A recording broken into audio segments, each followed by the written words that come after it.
السلام علیکم ویورز، میرا نام عطاء الرحمان اور آپ دیکھ رہے ہیں عطاء بخاری یوٹیوب چینل۔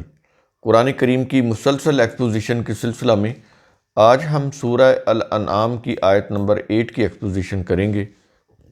لاسٹ آیات میں بات ہو رہی ہے معجزات طلب کرنے والوں سے متعلق کہ ان کی ذہنیت کیا ہوتی ہے، کس طرح وہ توہم پرستی میں مبتلا ہوتے ہیں، کیسے کیسے وہ انبیاء سے مطالبہ کرتے تھے توہم پرستی میں مبتلا ہونے کی وجہ سے۔ تو ہم نے آپ کو بتایا کہ جب بھی کسی قوم نے معجزات طلب کرنے کی بات کی تو تردید کر دی گئی کہ ایسا کچھ نہیں ہوگا، عقل و فکر کی روح سے ایمان لانا ہے تو لاؤ، قانون فطرت میں کوئی تبدیلی نہیں ہوگی، اللہ کے مستقل فزیکل لاز کبھی نہیں بدلیں گے۔ تو واضح کر دی یہ بات۔ پچھلی آیت میں بات ہو رہی تھی کہ اتنا بڑا معجزہ بھی ہو جائے کہ کاغذ میں لکھی ہوئی کوئی کتاب آسمان سے نازل ہو اور یہ اس کو چھو بھی لیں، تب بھی وہ یہی کہیں گے کہ یہ جھوٹ ہے، یہ فریب ہے، کھلا ہوا جھوٹ اور فریب ہے، ہم نہیں مان لاتے۔ تو پھر جب انہوں نے ایمان لانا ہی نہیں تو اللہ اپنے فزیکل لاز کو، اپنے لاز آف نیچر کو کیوں بدلے؟ اور اللہ کا قانون ہے کہ وہ بدلتا بھی نہیں، کہ جو قوانین اس نے بنا دیے ہیں وہ کبھی بھی نہیں بدلتا، نہ بدلے گا۔ تو جب یہ چیز ہے تو پھر معجزات کا جتنا بھی یہ لوگ اس کا مطالبہ کرتے ہیں یہ باطل پر مبنی ہے۔ اگر ایسا ہو بھی جائے تو یہ تب بھی ایمان نہیں لائیں گے۔ تو یہ دونوں چیزیں، ایک تو یہ ہے نا کہ اللہ اپنا قانون نہیں بدلتا، ایک تو یہ چیز ہوگی وہ بدلے گا ہی نہیں، اور دوسری چیز ہے کہ اگر بدل بھی دے یہ تب بھی ایمان نہیں لائیں گے۔ یہاں پر یہ چیز، کیونکہ یہ عقل و فکر سے کام نہیں لے رہے، یہ عجوبہ پسندی میں مبتلا ہے کہ فلاں ایسے معجزہ ہو جائے تو ہم مانیں گے، تو کہتا وہ نہیں ہوگا، ہو جائے تو یہ ایمان بھی نہیں لائیں گے۔ یہ چیز پیچھے ہم نے بات واضح کر دی، اسی کا تسلسل آگے چلا آ رہا ہے۔ الفاظ ہیں سورہ الانعام آیت نمبر 8، وقالو، اور انہوں نے کہا، کنہوں نے؟ وہ جو معجزات طلب کر رہے تھے، وہ جو عجوبہ پسندی کا شکار تھے، انہوں نے کہا کیا؟ الفاظ ہیں، کیا یہ رہا ہے؟ لولا انزل علیہ ملکن، کیوں نہیں اس رسول پر ملک کو نازل کیا گیا جسے ہم دیکھ لیں؟ اب یہ اعتراض ہو رہا ہے کہ رسول کے اوپر ملک نازل ہو، ملائکہ میں سے کوئی، اور ہم اس کو دیکھیں بھی۔ پہلے تو کتاب کی بات ہوئی کہ اس کو دیکھیں، چھوئیں، اب وہ اس ملک کو بھی دیکھنا چاہتے تھے۔ اب یہ بات کیوں کہہ رہا ہے قرآن کریم کہ کفار کا یہ کہنا ہے کہ کیوں نہیں اس رسول پر ملک کو نازل کیا گیا جسے ہم دیکھ لیں؟ رسول پر وہی نازل ہوئی، اب یہاں پر ملک کی بات ہو رہی ہے۔ یہ ملک پھر کون سا ہے؟ ایک ملک تو وہ تھا نا وہی لے کر آنے والا، روح القدس بھی قرآن بولتا ہے، وہ تو آ رہا تھا، وہ بھی نظر نہیں آتا تھا ان کو، ظاہر ہے وہ تو کسی کو بھی نہیں نظر آتا، وہ اللہ کی قوت ہے، اس کو انسانی آنکھ تو نہیں دیکھ سکتی، نہ اللہ کو نہ اس کی قوت کو۔ ہم تو یہ بجلی کو نہیں دیکھ سکتے، یہ جو تاروں میں کرنٹ دوڑ رہا ہے، اس کو اب تار چھیل بھی دیں اوپر سے کرنٹ نظر نہیں آئے گا، ہاتھ لگائیں گے تو وہ پتہ چلے گا اس میں بجلی ہے، تو وہ نظر نہیں آتی۔ تو یہ جو چیز کہی جا رہی وہ اس لیے کہی جا رہی ہے کہ وہ یہ کہتے تھے کہ اپنے نبی کو، رسول کو، کہ تو کہتا ہے کہ ہمارا نظام غلط ہے، تم پر عذاب آ جائے گا، تو پھر تم عذاب لاؤ، اگر تم سچے ہو تو پھر عذاب تم لے آؤ، اب عذاب آتا کیوں نہیں؟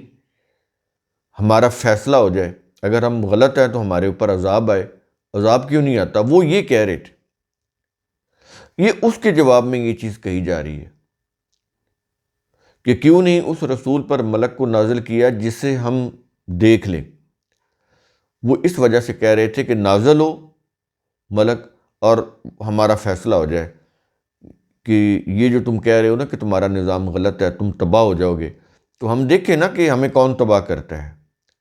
یعنی وہ کتاب اللہ کو بھی سری جھوٹ بول رہے تھے، سحر بول رہے تھے کہ یہ جھوٹ ہے، یہ فریب ہے، اس کی تعلیم جھوٹ ہے اور فریب ہے، وہی کو جھوٹ اور فریب بول رہے تھے۔ تو اسی سلسلہ میں ان کو یہ جواب دیا جا رہا ہے کہ یہ جو ان کا سوال ہے نا کہ ملک کو کیوں نہیں نازل کیا گیا، وہ ملک جو ان کا فیصلہ کر دے، یہ اشارہ اس طرف ہے۔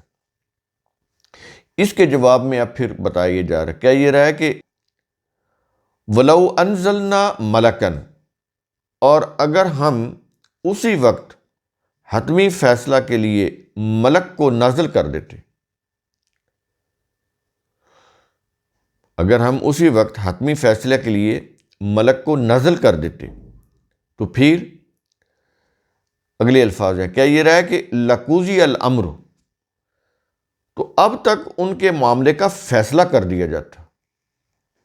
یہ چیز آپ غور سے سمجھ لیں، یہ چیز کیوں کہی جا رہی کہ اگر وہ ملک نازل ہو جاتا تو ہم ان کے معاملے کا فیصلہ کر دیتے، ان کی تباہی کا فیصلہ ہو جاتا، لیکن ہم ایسا نہیں کر رہے۔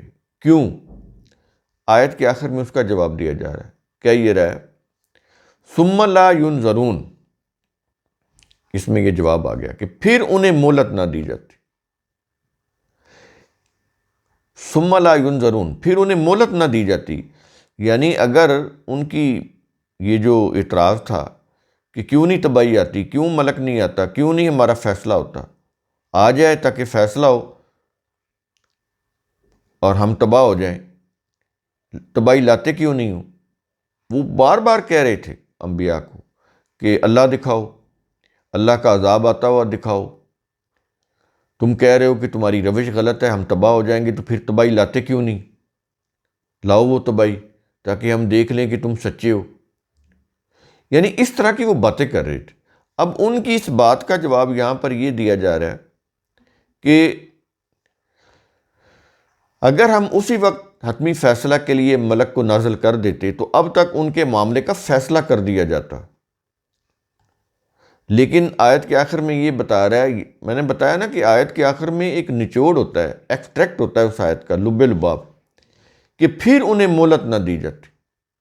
اس کا مطلب یہ ہے کہ ابھی مہلت کا وقفہ چل رہا ہے، وارننگ ہے، سمجھ جاؤ۔ کئی دفعہ ہم نے آپ کو بتایا ہے کہ کچھ غلطیاں کرنے سے یا کچھ چیزیں غلط کرنے سے فوراً عذاب نہیں آتا، اللہ کا عذاب فوری نہیں آتا۔ جرائم کا، غلطیوں کا ایک طویل سلسلہ چلتا ہے، اس کے اندر چھوٹے چھوٹے پہلے جھٹکے آتے ہیں، پہلے چھوٹے چھوٹے نقصانات ہوتے ہیں، پھر بڑے نقصان ہونا شروع ہوتے ہیں، آخر میں یکدم بڑی تباہی آتی ہے۔ یہ وقفہ ہوتا ہے، وارننگ ہوتی ہے کہ سنبھل جاؤ، اب بھی وقت ہے کہ تم سنبھل جاؤ۔ یک لخت کبھی بھی، یہ اللہ کا قانون ہے، اللہ کا عذاب نہیں آتا۔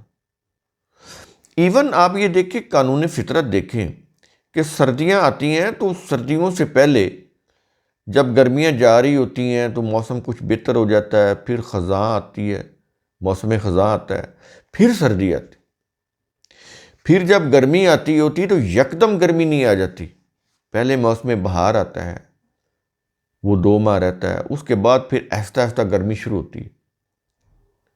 یہ اللہ کا قانون ہے ہر معاملے میں، عذاب کے معاملے میں بھی اللہ کا یہی قانون ہے کہ وہ کسی بھی قوم کو یا افراد کو ان کی اکا دکا غلطی کے اوپر نہیں پکڑتا اور ان کو ہلاک نہیں کرتا۔ جب وہ پہم مستقل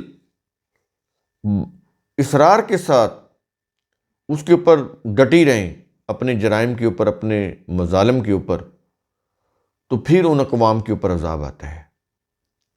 یہ چیز آپ ذہن میں رکھیں۔ تو یہاں پر یہ جو ینظرون کا لفظ ہے، مہلت، یہ ایک بڑا اللہ کا جو قانون ہے، یہ بڑا ہی یعنی مستقل قانون ہے یہ.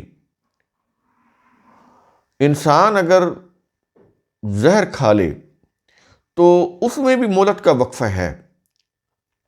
کسی کو گولی لگ گئی، اس میں بھی مہلت کا وقفہ ہے کہ اگر ہاسپٹل جانے تک وہ زہر نکال دیا جائے یا گولی کا بارود جو ہے وہ جسم میں پھیلنے سے پہلے نکال دیا جائے تو زندگی بچ سکتی ہے. وہ ہے مہلت کا وقفہ. لیکن اگر لیٹ ہوگی، سسٹم ڈیمیج ہو گیا بارود سے یا زہر سے، اب مہلت کا وقفہ ختم ہو گیا، اب اس کو کوئی ڈاکٹر بھی نہیں بچا سکتا، موت واقع ہو جائے گی. ہر چیز کے اندر مہلت کا ایک وقفہ ہے. یہ ہے اللہ کا اٹل قانون. اب وہ جلدی مچا رہے تھے کہ عذاب آتا کیوں نہیں، ضد میں تھے نا، وہ ضد کر رہے تھے، اپنے کفر کی ضد پہ قائم تھے. وہ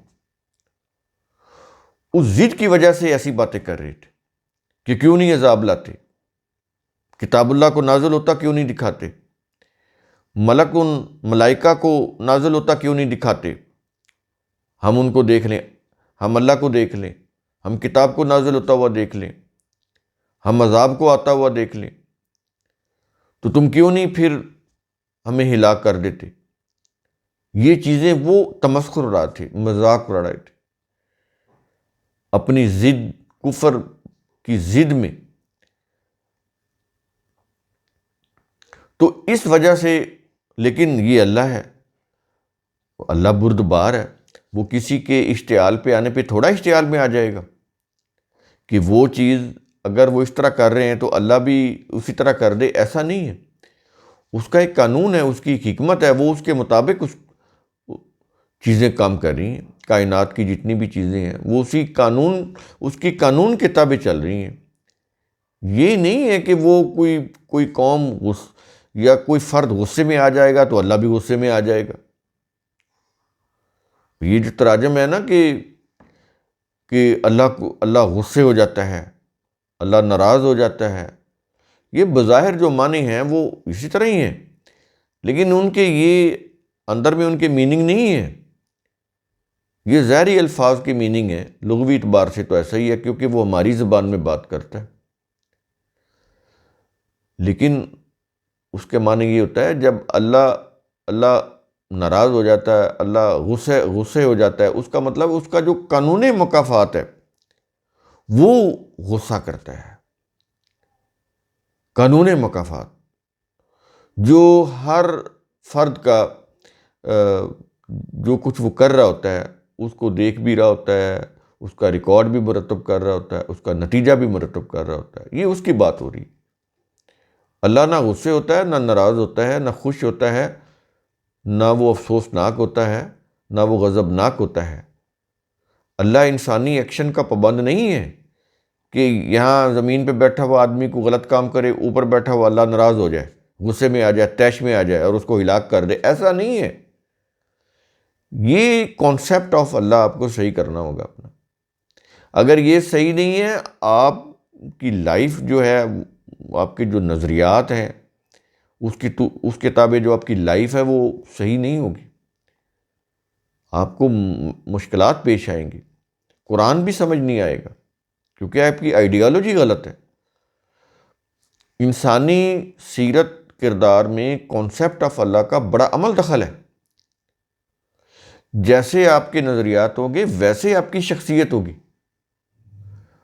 تو اپنی شخصیت کو بہتر بنانے کے لیے اپنے نظریات کو، اپنے تھاٹس کو، اپنے آئیڈیاز کو صحیح رکھنا یہ بھی بڑا ضروری ہے.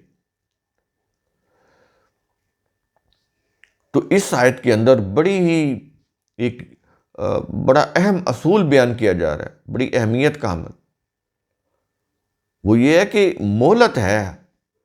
کوئی بھی آپ برا کام کرتے ہیں اس میں مہلت ہے، اور اس میں یہ کہ سنبھل جاؤ.